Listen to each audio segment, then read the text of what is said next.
주의 이름으로 환영합니다. 그리고 축복합니다. 우리는 예배를 드리기 위해서 이 자리에 왔습니다. 이 시간뿐만 아니라 우리는 오후에도 예배하고 또 아래층에서 우리 주일 학생들이 예배를 드립니다. 또 청년들이 따로 예배하기도 하고요. 우리는 매일 새벽마다 예배하는 이들도 있습니다. 수요일 날과 금요일 날도 모여서 예배합니다. 어떤 이들은 직장에서도 예배하고 때로는 이제 신우회로 모여서 주중에 예배하는 분들도 계십니다. 왜 예배할까요? 그리고 예배를 통해서 얻는 효과가 무엇일까요? 이제 아나운서들이 사용하는 그런 말과 우리도 일반적으로 사용하는 말이 조금씩 틀린데 제가 이게 참 잘 발음을 잘 못하는 것 중에 하나가 효과입니다. 짜장면, 요즘에는 그냥 그것도 이제 맞는 말로 맞춤법이 이렇게 허용이 되었지만은 예전에는 여러분 뭐라고 했는지 기억나세요? 자장면. 그거 얘기할 때마다 참 불편하더라고요. 설교자인데 제가 바른 말을 써야지 당연하게 하면서도 자장면 하려니까 이건 아닌 것 같은데 하는 생각이 들었는데, 효과 이러면은 좀 시원한데 효과 이러니까 조금 어색하기는 해요. 하지만 어쨌거나 맞춤법에 맞춰서 말한다면 예배의 효과입니다. 효과. 하나님이 우선은요 예배를 기뻐하십니다. 그러므로 우리는 하나님이 좋아하는 거 예배를 드려야 마땅합니다. 그리고 하나님께서는 예배하는 자에게 복을 주십니다. 여러분이 정말 세상 사람들이 말하는 복이 아니라 하나님이 주시는 복을 받기 원하시면 예배의 자리에 자꾸만 나가시기를 바랍니다. 하나님은 예배할 때에 우리의 소원도 우리의 기도 제목도 더 빨리 응답을 해 주십니다. 어떤 이들은 예배는 드리지 않고 기도만 하면 된다 하는데 아니에요.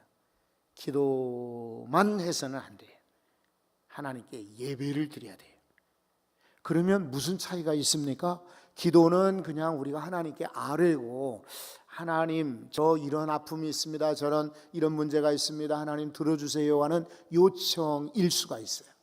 그런데 예배는 하나님께 온전히 영광 드리는 것이고, 먼저 하나님께 영광 드린 다음에 요청하면 하나님이 기도 쉽게 응답해 주십니다. 그러므로 예배 시간이 참 중요하고 예배가 유익하고 예배의 효과가 있습니다. 오늘 읽은 이 본문 말씀은 꼭 집어서 예배를 설명하지는 않아요. 그래도 여기에는 예배의 요소가 들어가 있습니다. 여기는 가이사랴 지역에 있는 고넬료의 집입니다. 예배 모인 사람들은 고넬료와 하인들이며 친척들과 친구들, 가족들이 모였습니다.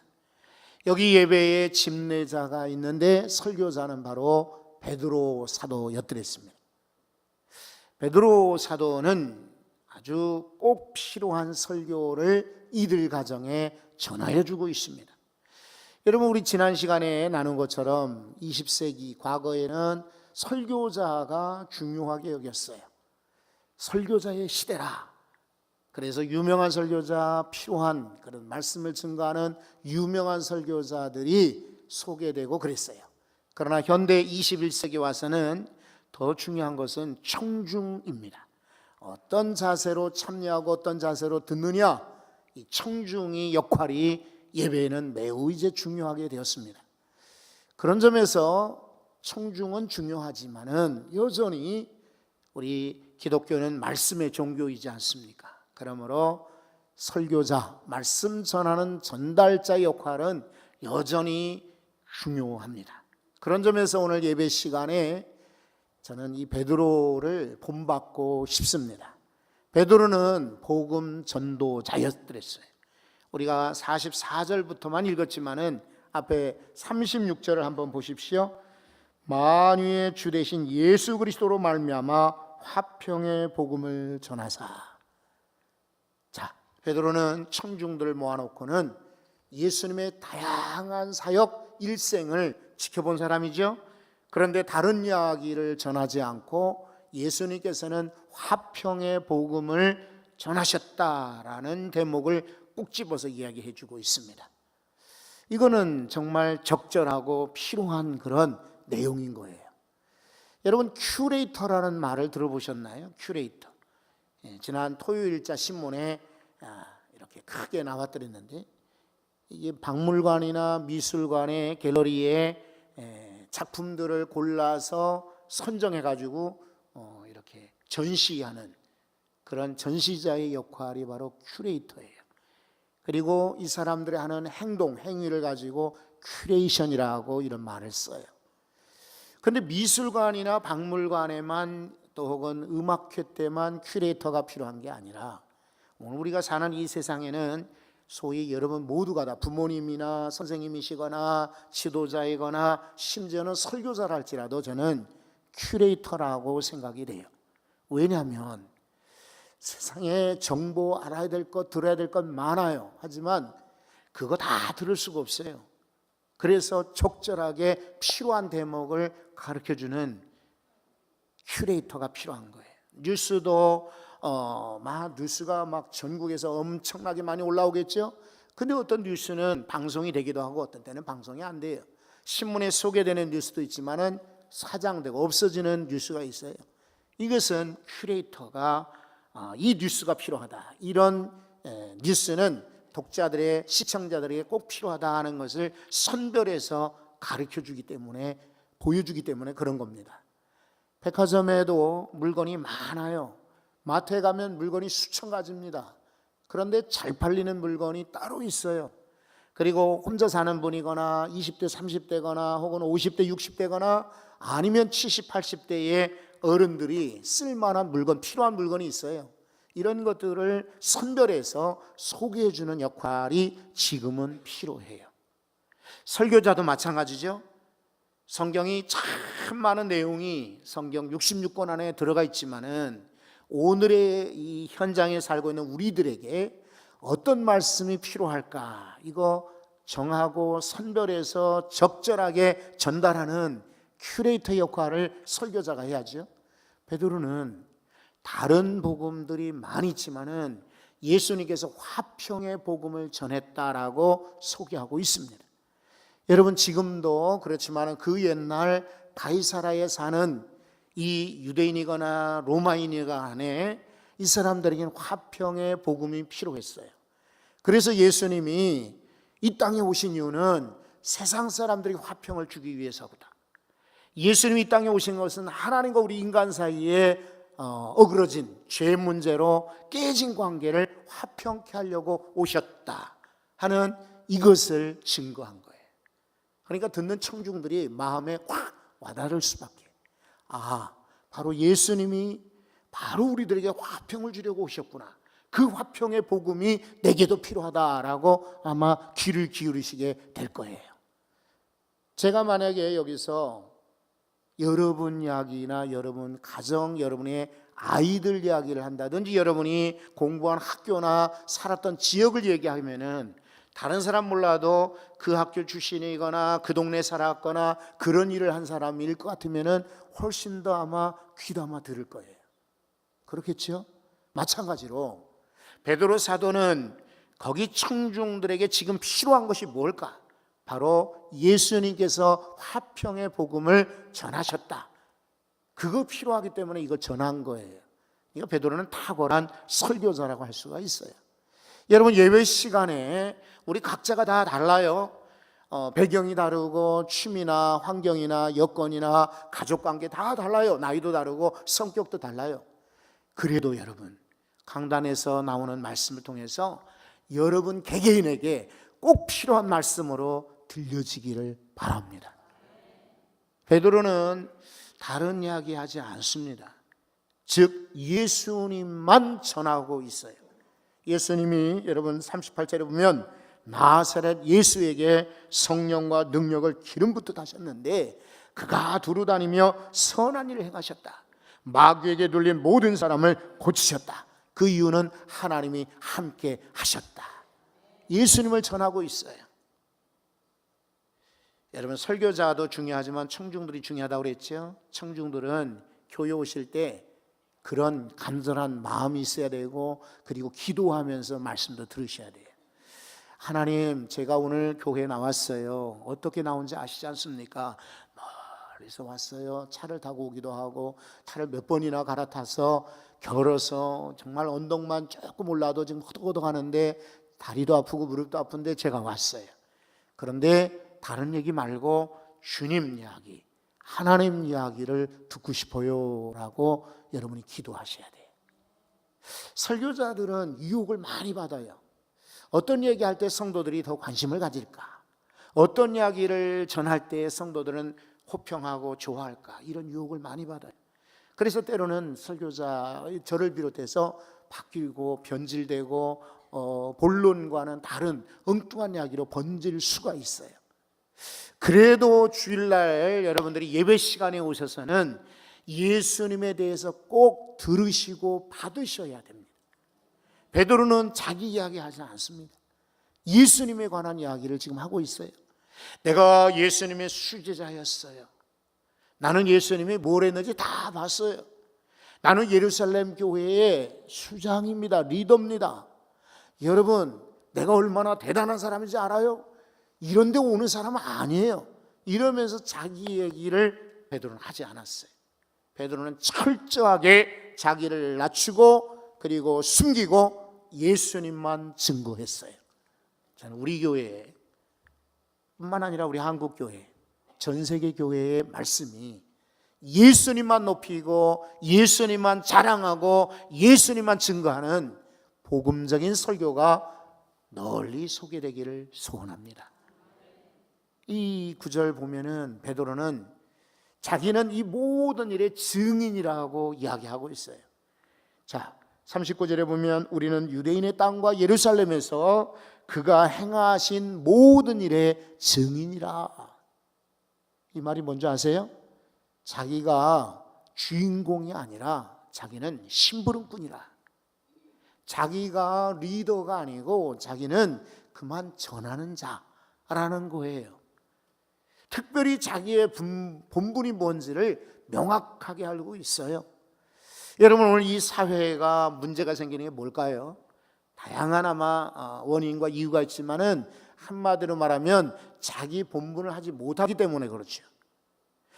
각자가 자기 역할을 하게 되면 문제가 없을 터인데 자기 역할을 못해요. 사실은 새들도 또 짐승들, 벌레들, 나무들, 꽃들 다 주변에 이런 환경들 한번 보십시오. 구름들, 해, 달, 모든 자연 만물들, 심지어 미생물들까지도 자기 역할들을 하고 있어요. 그런데 이 만물을 다스리는 영장되는 우리 인간들은 때로는 자기 역할을 못하고 있어요. 아버지가 아버지 역할, 어머니가 어머니 역할, 자식이 자식의 역할, 학생이 학생의 역할, 또 성직자들이 자신의 역할, 성도들이 역할을 못하고 있어요. 그래서 문제가 발생하는 것입니다. 근데 오늘 이 베드로 사도는 우리는 예수님께서 유대 땅과 예루살렘에서 행한 모든 일의 주인공이 아니라 내가 행한 자가 아니라 우리는 증인이다. 어떻습니까? 오늘 혹시라도 여러분들이 설교자를 보면서 저 사람이 주인공이다라고 여긴다면 그건 예배가 아니에요. 예배는 철저하게 하나님만이 주인공이시고요, 설교자는 그만 스피커일 뿐이에요. 전달자요, 증인일 뿐이에요. 그렇게 여러분 믿으십니까? 자, 우리 참 미세먼지가 많다, 초미세먼지가 많다 그러면 마스크들을 쓰잖아요. 그래서 공기를 걸러가지고 맑은 공기를 마셔야지. 그래도 좀 어디 나가려면 조심해야지. 정말 요즘에는 굉장히 달라진 것 같아요. 이렇게 집에서 이제 차를 타고 미세먼지가 많다는 날 이렇게 나가보면은요, 거리에 사람들이 잘 안 걸어 다녀요. 여기 공원 앞에 어떻게를 알고 사람이 없어요. 애들도 없고. 오늘같이 정말 공기가 맑고 좋은 날은 변함없이 어김없이 버스 정류장이건 마을버스 타는 데건 공원 앞이건 시장이건 꽉꽉 들어찹니다. 사람들이 그래서 먼지가 무서운 줄 알아요. 그런데 더 아쉬운 것은요, 먼지보다 더 위험한 것이 잘못된 신앙이에요. 잘못된 가르침입니다. 사이비 신앙이 많아요. 예? 이번 총회 때에 저쪽에 앉은 젊은 목사님이 계시는데 이 양반이 이신층이는 복음이 아니라라고 가르치는 거예요. 큰일 났다. 저 교회는 성도들이 꽤 되는데 저 젊은 분이 잘못 지금 가르치면 어떡하나 걱정이 많더라고요. 여러분, 이신층이라는 것은 사람이 무슨 행위로가 아니라 돈을 들여서가 아니라 믿음으로 말미암아 구원받는 것입니다. 여러분 믿습니까? 이게 복음이거든요. 우리의 행위나 우리의 헌신, 봉사, 노력이 아니에요. 우리의 수고가 아니라 우리는 믿음으로 말미암아 이신, 믿음으로 말미암아 칭의, 의롭다 칭함 받는 거예요. 이거 복음이지요.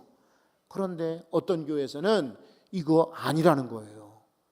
이런 걸 잘 걸러셔야 돼요. 무엇이 바른 복음이고 무엇이 틀린 복음인지를 골라내야 돼요. 먼지는 골라낼 줄 알면서 이런 잘못된 거 골라낼 줄 모른다면 우리는 아쉬운 거예요. 베드로 사도는 철저하게 다른 것 전하지 아니하고 오직 예수님만 소개하고 있습니다. 어떤 예수님일까요? 40절에 보면은 사흘 만에 다시 살리셨다 그랬고요. 41절에 보면 미리 택하신 증인 곧 죽은 자 가운데 부활하신 예수님의 부활을 증거하고 있습니다. 부활은 두 가지라고 말씀드린 적 있죠. 우리는 죽어서 다시 사는 것 이것만 부활인 줄로 착각하는데 그거는 맞아요. 맞지만은 완전한 그런 부활 의식은 아니에요. 부활은 두 가지인 거예요.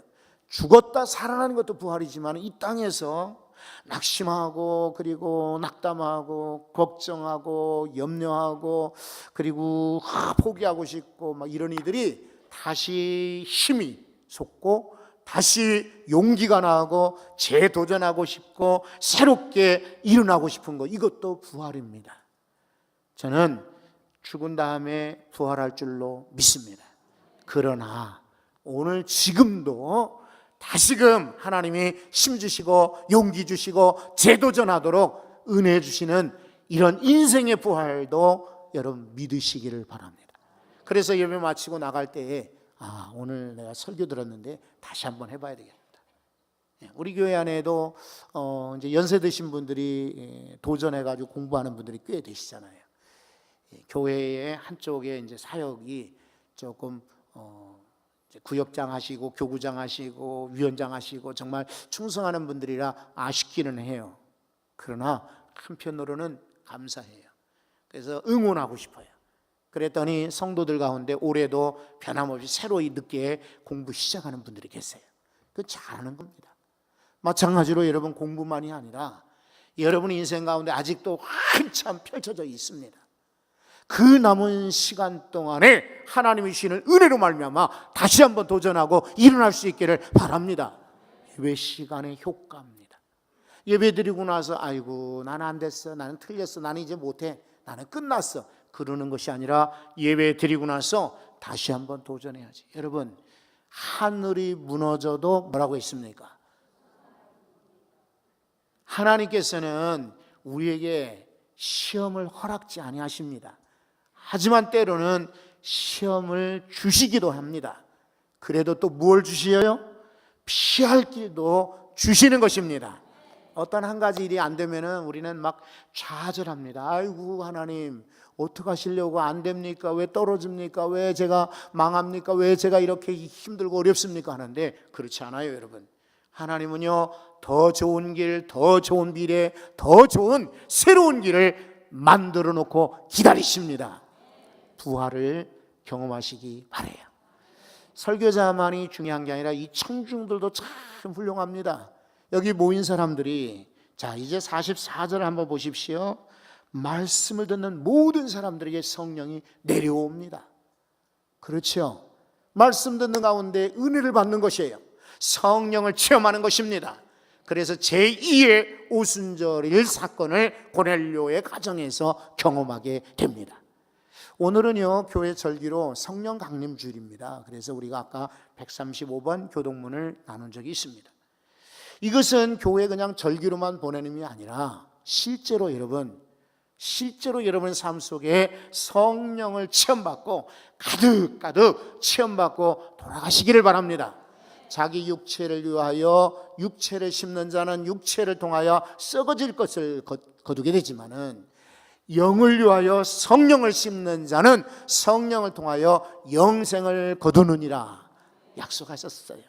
그러므로 육신을 위해서 심지 말고 성령을 위해서 가득 채우시기 바라요. 여러분 10년 가운데 뭘로 채우시겠어요?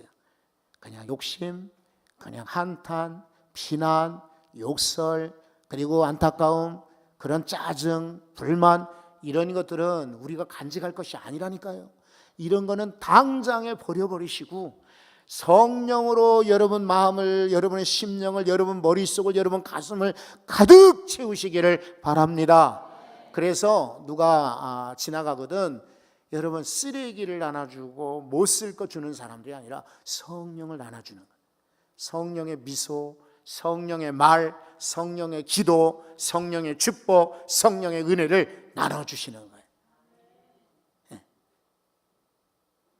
우리 권사님 한 분이 이제 남편이 출장 가셨다 그랬어요. 제가 그랬어요. 권사님, 남편 등에다 대고 잘 다녀오시라고 축복했느냐고 제가 물어봤어요. 성도 여러분들은요, 우리 자녀들이 출장 가거나 어디를 외출하거나 혹은 회사 갈 때 뒷모습 보고 그래 잘 갔다 와라 그러지 말고 80 먹으신 어른 노모가 60이 된 그런 자식 보고 길 조심해라 그런다죠. 그런 이야기도 인사도 좋지만은 그런 것보다는 여러분 특별히 하나님께서 우리 아들, 우리 남편, 우리 딸 축복해 주십시오 이러면서 인사하시는 것이 훨씬 더 성도답습니다. 그리고 그것이 축복된 인생이에요.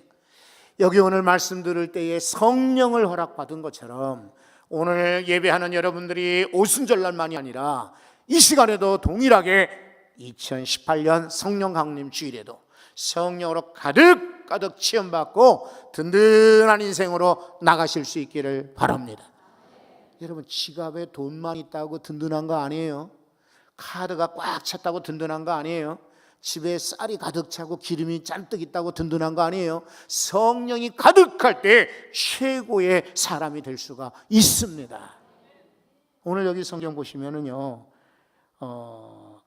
45절에 성령을요 스쳐 지나가는 것이 아니라 부어주셨다라고 말하고 있어요.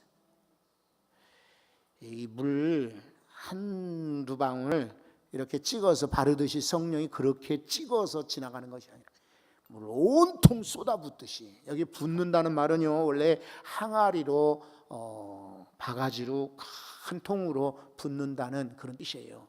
작게 붓는 게 아니라 엄청난 양으로 부어진다 이런 말이에요. 기왕이면 성령 체험도 슬쩍 가볍게 체험하지 말고 가득 부어지도록 체험할 수 있기를 바랍니다. 그러니까 이 사람들이 방언을 말해요. 방언을 말해요. 게다가 사람들을 놀라게 하는데, 특별히 여러분 46절에 보면 무엇 때문에 놀라냐면 하나님을 높이고 있어요. 할렐루야. 성령 받은 사람의 특징이에요. 예배를 잘 드리는 사람의 특징입니다. 예배 끝나고 나갈 때 오늘 아무개를 봤어. 아무개가 이상한 옷을 입었네. 비싼 옷을 입었다구만. 아무개가 수술했나 봐. 눈이 이상해. 여러분 사람을 보고 사람을 얘기하고 나가면요 예배에 전혀 도움이 안 돼요. 예배의 효과는 하나님을 높이는 것입니다. 그래서 여러분 인생 가운데 하나님 어떤 일을 행하시는지, 그리고 지난날 행하신 것도 감사하지만 앞으로도 하나님이 놀라운 일을 행하실 것이다. 하나님을 높이십시오. 하나님도 여러분을 높이실 겁니다. 그러나 하나님을 무시해 보십시오. 하나님도 여러분을 상관치 않습니다. 예배 잘 드리는 성도들은요 하나님을 높여요. 사람을 칭찬하고 사람을 높이는 거 아니에요. 물론 사람도 우리 격려해야 돼요. 정말 훌륭한 사람들, 좋은 사람들, 믿음의 사람들, 그리고 힘들어 어려운 사람들은 우리는 격려하고 도와줘야 돼요. 그러나 내 이름이 아니라, 내 뜻이 아니라 주의 이름으로 말입니다. 오늘도 하나님을 높이는 우리 평화교회 성도들, 이 말씀 듣는 모든 성도들 되시기 바랍니다. 마지막 구절을 한 번 더 나누고 싶어요. 명하여 예수 그리스도 이름으로 세례를 베푸나. 자, 이 사람들은 그냥 예배 한 번 드리고 끝남이 아니라 세례까지 받았어요. 완전한 신자가 된 겁니다. 놀라운 일이죠. 이방 가족들, 이방인들이 성령 받고 세례 받아서 이제는 이방으로 향한 복음의 문이 활짝 열리게 되었어요. 이방인들 가운데 세례 받는 이는 지금 고넬료의 가정이 처음이에요. 그러니까 얼마나 놀라운 역사입니까? 이렇게 세례까지 받아야 완전한 하나님의 자녀가 되는 것입니다. 여러분 중에서 혹시 예배 때만 왔다 갔다 하지 말고 온전히 세례 받으셔요. 이 물세례만이 아니라 성령으로 세례 받으셔야 돼요. 그래야 완전한 그런 성도, 완전한 예배를 드리게 돼요. 무엇보다 베드로에게요, 며칠 더 머물러 계십시오라고 권면하고 부탁을 합니다. 이것은요, 자, 베드로 사도가 말씀을 잘 전해 주셨으니까 좀 쉬었다 가세요, 이거 아니에요. 이 동네 해안가가 멋있습니다. 헤롯 왕이 참 도시를 잘 만들어 놨습니다. 수로를 한번 보십시오. 이 경기장을 보십시오. 자, 이제 며칠 뒤면은 여기 큰 시장이 있는데 이 시장에서 얼마나 많은 사람들이 물건을 사고 파는지 장관입니다. 이것 좀 구경하고 가세요. 이거 아니에요. 베드로 보고 머물러 한 이유는 하나님 말씀을 계속해서 듣고 싶다는 거예요. 정말 예배를 잘 드리는 성도들은요, 아이고 예배 끝났네. 아이고 그냥 겨우겨우 그냥 앉아서 예배 드렸어. 그냥 설교 언제 끝나는가 그랬는데 다행이다. 그러고 가는 것이 아니에요. 예배를 드릴 때 벌써 예배가 끝났구나. 아쉬운데 좀 더 말씀을 들으면 좋겠는데. 그리고 다음 시간에 말씀을 기대하는 거예요. 붙드는 것입니다. 여러분, 그것이 예배를 잘 드는 사람이 얻는 유익이요 효과입니다. 저는 오늘 특별히 성령 강림 주일에 찾아 나와 예배하는 성도 여러분, 오늘이 성령 강림절인지는 몰랐지요. 하지만 말씀 듣고 보니까 성령께서 내게도 임하셔서 역사하시면 좋겠다라고 소원하는 분들 계시면은 이 시간에 합심 기도를 드려요. 같이 기도할 때 하나님의 성령이 여러분 가운데도 넘쳐나기를 소원합니다. 같이 한번 통성으로 기도합니다. 하나님 아버지, 고넬료의 가정에